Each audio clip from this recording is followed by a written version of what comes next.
নীলফামারী জেলার চিলাহাটি কেতকীবাড়ি ইউনিয়নে বিয়ের দাবিতে ৪২ দিন ধরে প্রেমিকের বাড়িতে অবস্থান করছেন এক তরুণী।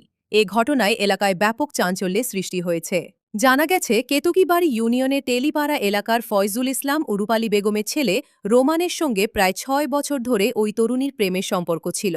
প্রেমিকার দাবি, দীর্ঘদিন সম্পর্কের পর বিয়ের আশ্বাস দিলেও এখন তা এড়িয়ে যাচ্ছেন রোমান। গত ২৬ মার্চ বিয়ের দাবিতে রোমানের বাড়িতে আসেন ওই তরুণী। এরপর থেকে এখন পর্যন্ত তিনি সেখানেই অবস্থান করছেন।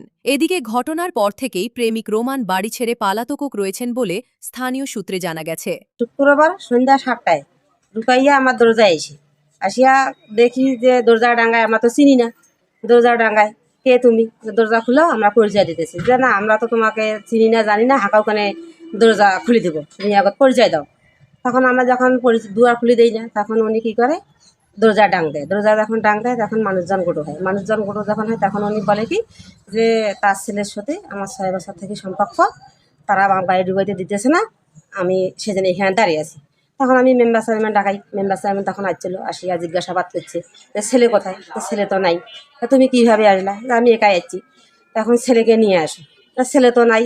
এখন ওইটুকুভাবে ছিল। তারপরের দিনে আরও গণ্যমান্য লোক গোটো হয়ে মানে মেয়েকে আমার বাড়িতে ঢুকে দেয়, এইটুকুই।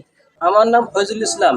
আমাদের বাড়িতে একটা মেয়ে আসিয়াছে, আমার ছেলের সম্পর্ক করছে নাকি আমি তো জানি না, কিন্তু মেয়েটা আসছিল এশারাজানের আগা আসার পরে কয় বলে আমি আমার তোমার রুমানের বেটার সাথে আমার সম্পর্ক, আমি আপনার বাড়িতে আসলাম, তোমার ছেলে নিয়ে আসো, আমি বিয়া করিব।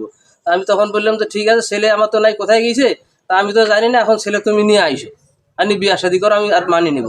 আজ ৪২ দিন থেকে আমাদের ওই মেয়ে আমার বাড়িতে আছে। ও খাওয়া দাওয়া যা আছে, ভরণ পোষণ যা আছে সব আমরা দিছি, নির্যাতন করে নিয়েও মেয়ের মতোই তাকে দেখি। আমার ছেলে যতদিন আসবে ততদিন আমার সঙ্গে বিয়া দিয়ে আমি বউ বসে নিব।